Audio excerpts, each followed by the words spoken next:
If there's one single thing that you want to see happen over the next 2, 3 years, what would that be? It's just one. That's a tricky question because there's a couple of things I'd obviously want. Here's the answer I'm not going to give, but it is one that I want to just vocalize, and then I'll give the real answer. Is that I want people to forgive themselves. I want people to give themselves grace, because one of the things that I see often in the environmental space that I do not think is helpful is shaming people for what they're doing today, rather than applauding people for the steps they're about to take. Hello, everyone.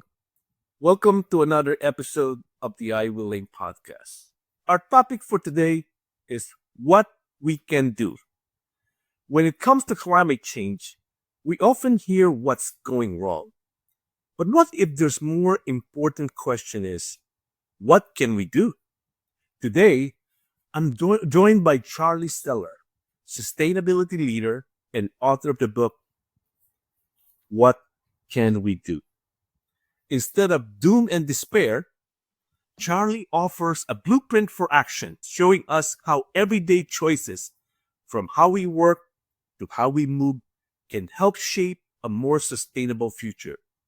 If you ever wondered whether your action matter in the face of the global crisis, this conversation will give you both the answer and the hope you've been looking for.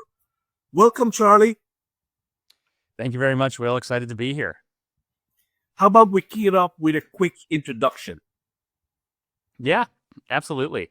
So lovely to see you again, and so lovely to meet some of your listeners virtually, I suppose. Will and I got connected because we were both so fortunate to win an award on the same book award called the Living Now Book Awards, and so we connected over the award ceremony, which was very fun. Will is far more accomplished than I. I only have one book to my name, and I released it on Earth Day.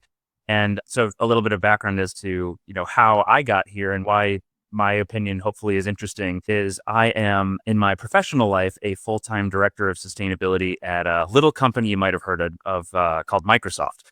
And so I initially joined to kick off their sustainability team for their devices business. So think mice, like this little ocean plastic mouse, keyboards, PCs, Xbox. And then more recently, over the last several years, I've been leading sustainability in the company's cloud business. But in the process of all this, I got access to some really, really cool sustainability information, sustainability data. And I realized that I was being given this treasure trove that made me a very optimistic person because I had access to all this really powerful data to empower me to make the real and the right choices to make an impact. But that wasn't making it to the rest of the public. I would probably talk to somebody once a week who wanted career advice. They're like, hey, how can I get into sustainability? Or like, what should I do in my personal life on sustainability? And I realized people were disempowered. And so that's what led me to try to write this little book here, which came out on Earth Day and called What We Can Do, a Climate Optimist's Guide to Sustainable Living, to bring some of that optimism based on the empowerment that I have at my job. And we'll get into that, of course, Will, as we go in. But that's how I kind of became an author on accident, in addition to my full-time job, is responding to all these conversations that I had over time. And by the way, if anyone listening to this ever wants to try to read a book, budget more time than you think. I started writing it in 2022 and it only came out this year in 2025. Well, because it's a wonderful book. That's why it takes time. Everything that's good, in my opinion, takes time. So let's start. I'm really excited about our discussion today, especially how it could help people pivot in the right direction. Your book begins with the idea that many people feel powerless and hopeless in face of climate change. How did you move from the sense of overwhelm to designing you can do something framework? Yeah, and so the one of the cruxes and one of the core frameworks in my book is this really interesting thing, which I think we'll talk about, called the Make It, Move It, Use It, Lose It framework. And it's based on what's known kind of in the sustainability space as life cycle assessment. And it's really cool stuff. And it looks across, here is how you calculate the impact of something across everything that was involved in making it happen. So not just if I'm using my computer, how much energy am I using to charge it, but also what is the power that went into making that computer? What was the fuel burned to move that computer to your store and then to you? What is the fuel required and energy required to recycle it and end of life? And we'll get to the details, but there's some cool stuff in there. And then when I started seeing that, I was like, wait a second. Now is the best time in human history to be able to make a informed impact in the world. We have so many more tools to not just guess at what the most impactful things must be, but actually know to some degree of certainty what the best things we could possibly do are. That's so cool. And I think the other thing that got me excited about this is I've always been a little bit of an optimist, Will. I kind of try to tend to lead life with a little bit more of that empowerment. And the other thing that got me optimistic is how I myself got into this space. So people that are listening might be like, oh, Charlie probably has like a PhD in climate science. No, not even close. I have zero classwork in sustainability. I never took any classes on sustainability in college. I have a Bachelor of Arts degree in physics. And that sounds impressive until you realize it's a Bachelor of Arts, not a Bachelor of Physics. So I wasn't like pre-professional or anything. I was pretty bad at it, to be honest. I was more just taking that at the same time as like theater and history and English classes.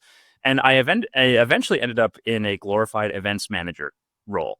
No responsibility on sustainability whatsoever. I was in charge of a portfolio of events. And then I just kind of said, hey, I like sustainability. What if I just ask my boss, can I make all of my events feature sustainability in some way? And he was just like, yeah, if people like it, go for it. And all of a sudden, then I'm going from this person with no background in it whatsoever to having it being a part of this like portfolio that I manage.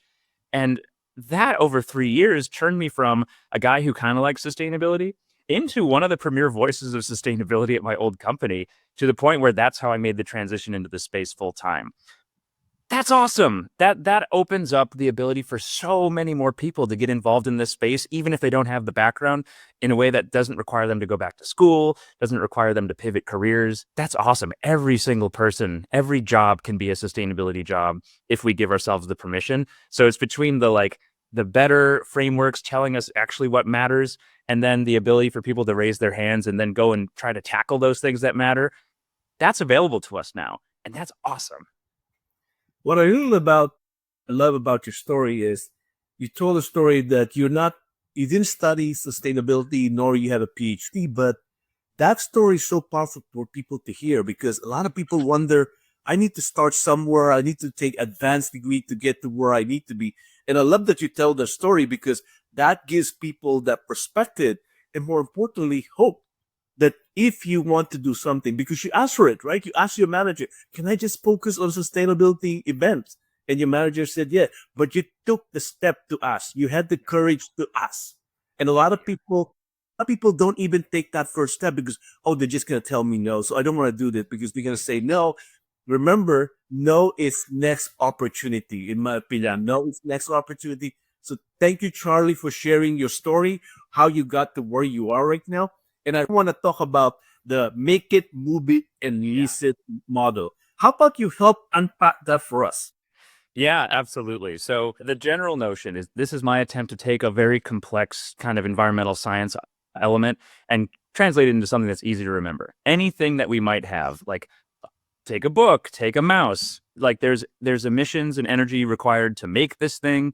There's energy emissions required to move it around, energy and emissions to use it. In this case, it's because of the battery. And then at the end of life, it takes some amount of emissions to dispose of it. Most everything that you can think of those four categories as being where a lot of at least the carbon impact tends to be. And here's what's so profound about this is that we had no idea how much energy it took to make things within that framework. And that's really almost the aha within the framework is, wow, there's a lot of hidden impact in making things we never knew about. So, Will, you've read the book, so I'm not going to force you to try to do a little bit of a memory quiz on it. But for everyone else, if you were to guess, just before I answer, if you were to guess the computer or the phone that you're listening to this podcast on, what percent of the total lifetime emissions of that device do you think came from making it? And I'll give people a pause. People might be like, oh, well, I charge it a lot. So maybe it's like 20, 30%. For my computer that I'm on right now, 75% of the lifetime emissions of the computer come from just making it. And that assumes that computer lasts for almost 5 years. So you need to charge your computer or your phone for more than a decade before you even get close to the amount of energy that it took to make something in the first place. That's crazy. But that's true for so many other things. Like, for example, people often ask me, Will, about like, oh, should I drive an electric vehicle or should I drive a gas car because I'm worried about the battery? And it's like, yeah, it turns out the emissions from manufacturing an electric vehicle and a regular car, but especially an electric vehicle because of the battery, is equivalent to 3 years of driving a gas car. So it doesn't mean that we should all say, like, okay, no EVs. Eventually, we should transition to more fuel efficient cars when we have an opportunity. But like the takeaway becomes almost across everything. Just don't get rid of something before it's done, because then you're wasting all of that energy and emissions it took to make that thing in the first place.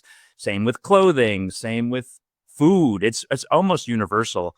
And that's why, I kind of say cheekily in my book, it's like, hey, remember reduce, reuse, recycle? Well, it turns out that still works because the reduce, reuse helps you avoid all the impact it took to make that thing. And we don't need to necessarily get into the depths of the food stuff, but you'd be amazed at how much, like water, as an example, it takes to make one burger. It's crazy. What's interesting is to learn the concept that there's energy that it takes to create something. Yes. And that's not something that's common to everyone. In fact, the concept of is EV car better than the gas car? And as you mentioned, it takes 3 years of gas usage to create one EV car.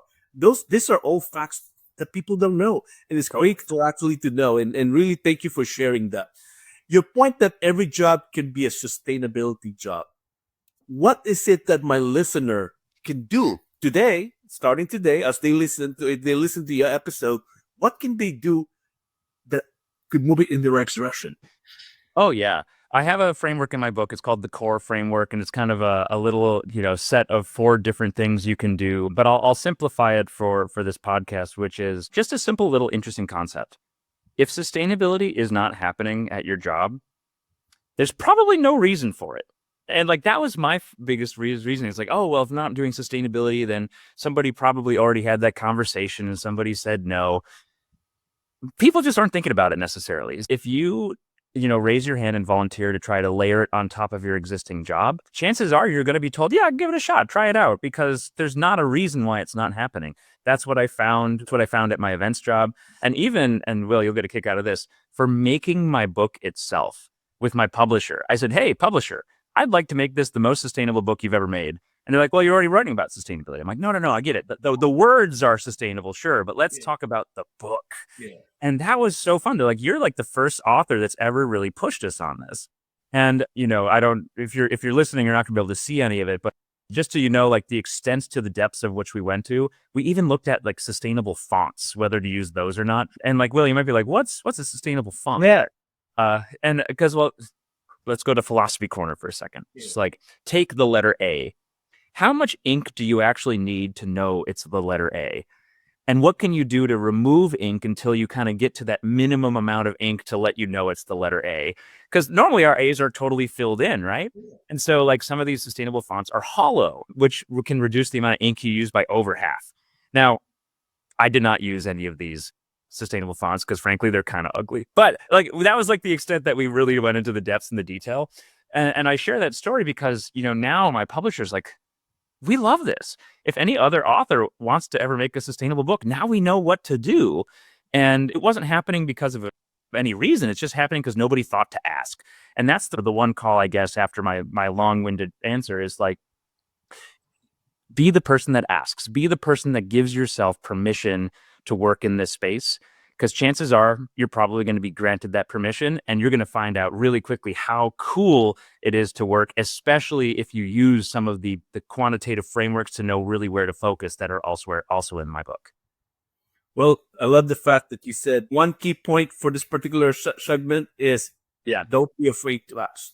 Mm-hmm. And as Charlie said, there's sometimes no reason why it's not happening. So if you ask, you could be the person that would actually help move the needle in the right direction.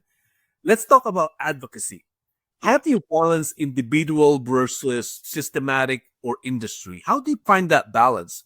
Do you spend time by yourself, moving the needle in the right direction, or you work with a group of people? Yeah. Well, the way I think about it is ever-growing sets of concentric circles. So if you think about our personal lives, we have a ton of control in our personal lives, but we're only really making decisions for us or maybe our families. So scale of order of magnitude 1 to 10.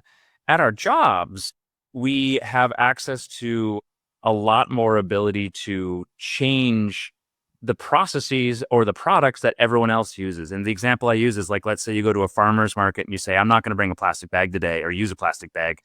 You've saved a plastic bag. That's awesome. If you are one of the vendors at the farmer's market and you say, I'm going to give everyone my cabbages, but I'm not going to give them plastic bags, or I'm going to give them compostable bags instead. If you sell 1,000 cabbages that day, that's 1,000 bags that you've saved. That's 1,000 times more potential impact. But that's all within the realm in which we operate of kind of the rules, if you will.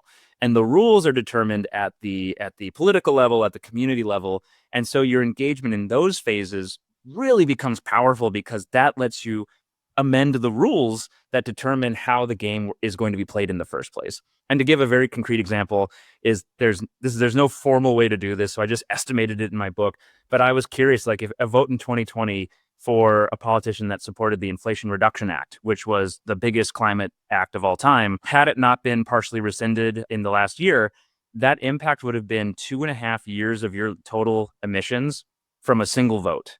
Literally just go into the ballot box on a Tuesday is the equivalent of 2.5 years of the emissions of you living because of all of the clean energy and the electric vehicle subsidies that were going into the system. It was so cool to see that math. I'm like, oh, wow. When we change the rules, that makes it so much easier for us and our companies to operate in a way that's more sustainable. And the last thing I'll say there, Will, is that's not a call to say, oh, it's not worth doing anything in our personal lives. Because sometimes people read it as like, well, if there's so much impact over here, then why bother trying to do anything in our personal lives? We exist in all of these spheres, first off. And so, we need to make sure we're consistent across it all. But also, we as collective individuals send the signals to our politicians, send the signals to our businesses of what they think is going to be more valuable. And a great example is, if a bunch of our customers, and certainly at my company, are saying, hey, we demand an environmental option here, I listen to those. We listen to those. Companies don't want to throw money away. And so, if you're willing to ask, that's kind of one of those things. Always be willing to ask, like, do you have a sustainable option? Once companies start thinking that they've got money on the line if they don't deliver it, they change pretty fast. I like the concept. I like the concept of concentric circle, right? Yeah.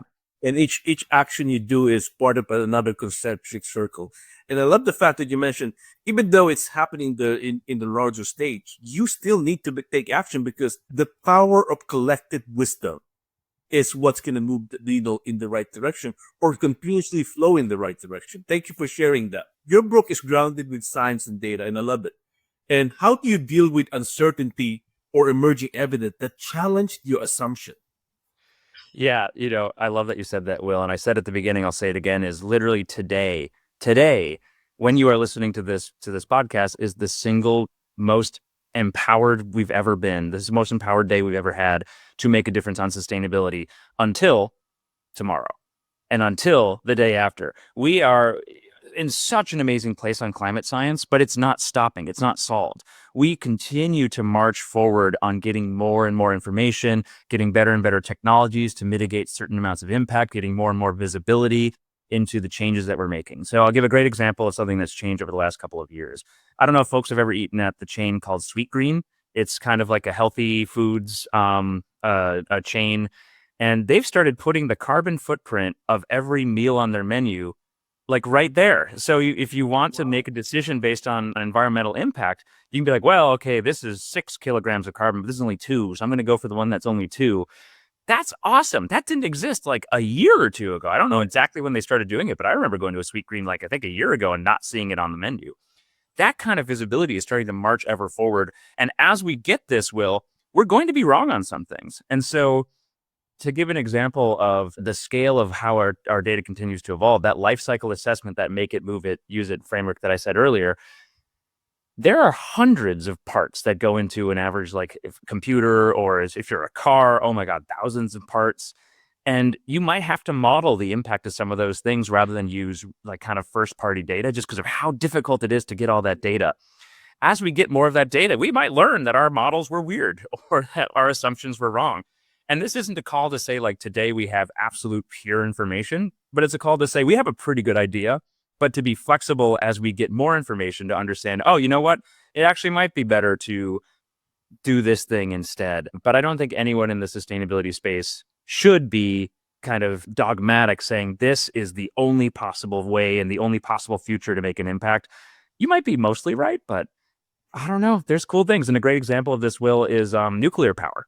Nuclear power was the kind of a boogeyman in the environmental space for a very long time because of its nuclear waste issue. Also, it can use a lot of water because of the way it creates the power is by evaporating water, effectively creating steam. But newer models, they can be like liquid salt based, which are super cool. It minimizes the waste and it removes a lot of the issue on using water.